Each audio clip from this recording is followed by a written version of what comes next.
Thank you very much. Short and to the point. However, I'm sure that will pose a lot of questions from you. Our second speaker is Barry Gardiner, Labour MP and Shadow Secretary of State for Trade. Okay.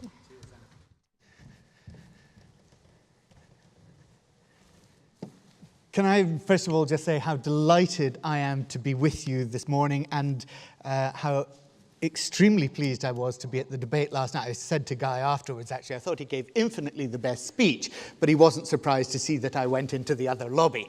And in particular, I want to thank James and Morris and Will and Wesley, who I was sitting with at dinner. Wasn't quite sure about the dinner. You know, the duck was from France, the panna cotta was Italy. I mean, I thought there was a message about Brexit coming through somewhere here. But all of those guys, they made me go back and into my room last night and decide that I would say something quite different to you this morning, because they proved very, very interesting dinner company. Look, yesterday, Michael Gove set out the horrors of a no-deal Brexit. And I thought he did it really very well.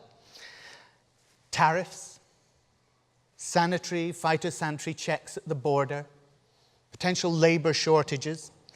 And I thought that perhaps here at the farming conference, it was, in describing a no-deal Brexit, it was the one place that I might be able to get away with using the word bullshit, and the press might think it was just a technical term. But I prefer Minette Batter's description of no deal, just to be on the safe side. She said a no-deal Brexit would be catastrophic.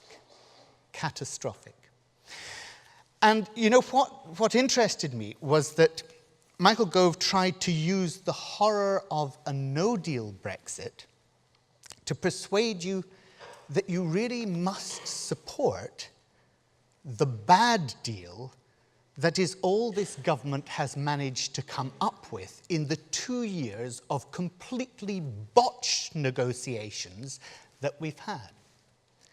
Well, in the part of Glasgow where I come from, that is not called acting in the public interest. That's called blackmail.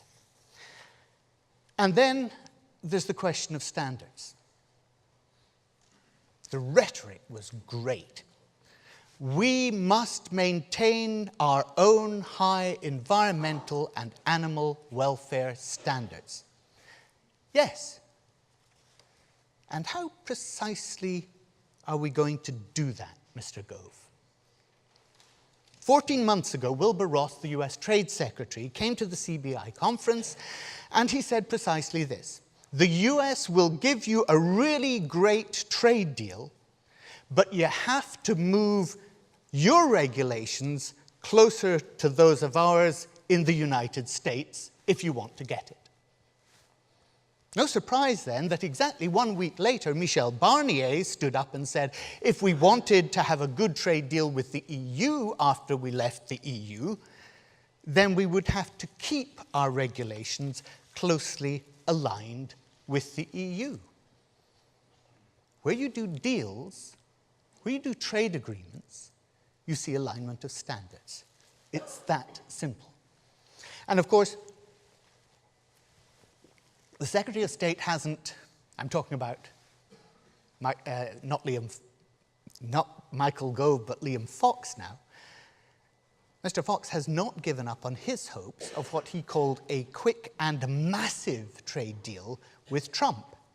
And so it's that we should be especially wary when, on the one hand, Michael Gove tells us that there'll be no relaxation of our standards, but Liam Fox is actually working towards the acceptance of imports from the US that would adhere to the defects level handbook. Now, the defects level handbook, as you all know, is that level of tolerances in food produced in the US that allows 30 insect fragments in a 100-gram jar of peanut butter, or 11 rat hairs in a 25-gram pack of paprika, or my personal favourite, 3 milligrams of rat droppings per pound of ginger. Just for clarity, the current EU acceptance level of all of those is 0.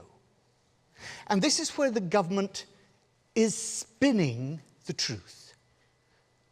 It was interesting to see what George didn't talk about this morning.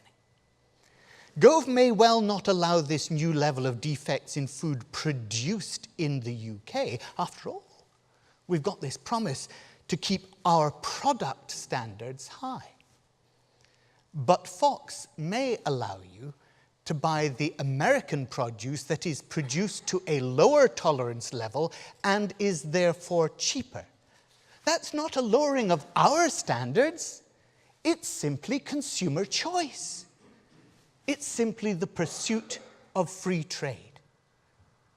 Well, choice is a fine thing, but choices can be constrained. And if you're a parent struggling under austerity to feed your children, then cost is a rather important constraint. And of course, it's only a choice if you actually know what the difference is and what produce came from which regulatory regime. And that's why we in the Labour Party have tended to say that, good labelling is important. But of course, labelling requirements are seen by Liam Fox and his friends as anti-competitive, non-tariff barriers. The knock-on effect on you and your industry is clear.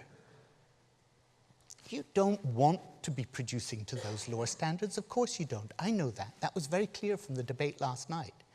But if those products are given access to markets here, it will inevitably result in the contraction of our domestic production capacity.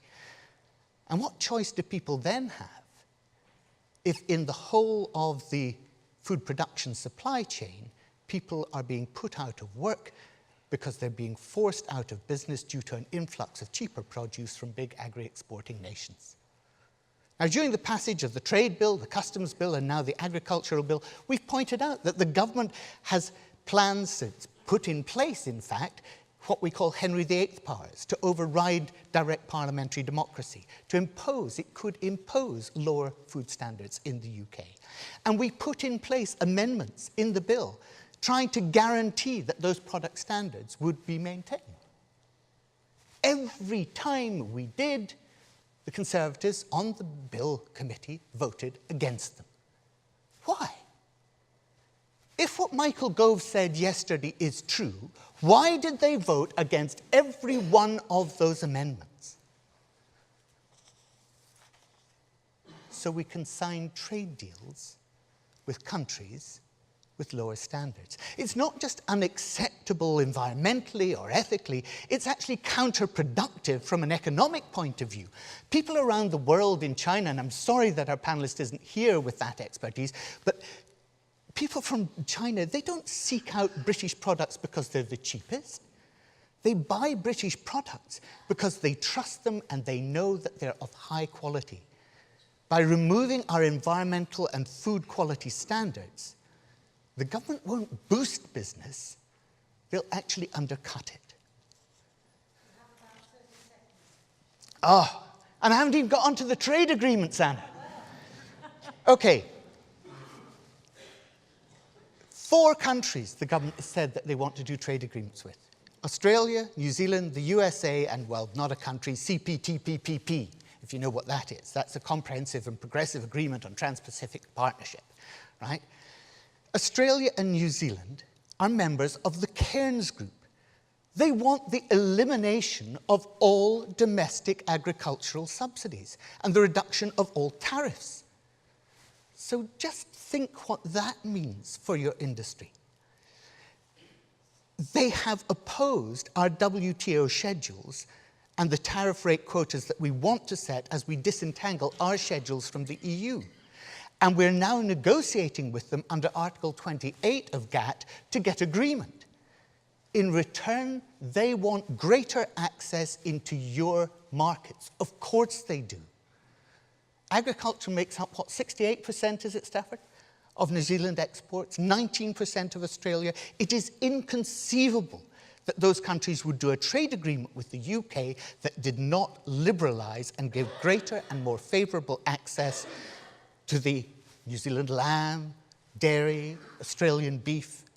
And the US farmers have now lost the CTPPP because Trump's pulled them out of that deal, and they are now looking to Europe and the UK to make up the loss to their markets. I'll stop there, but I'm sure there's many more things that we can do in questions. Thank Indeed. you. Thanks very much. Very much indeed.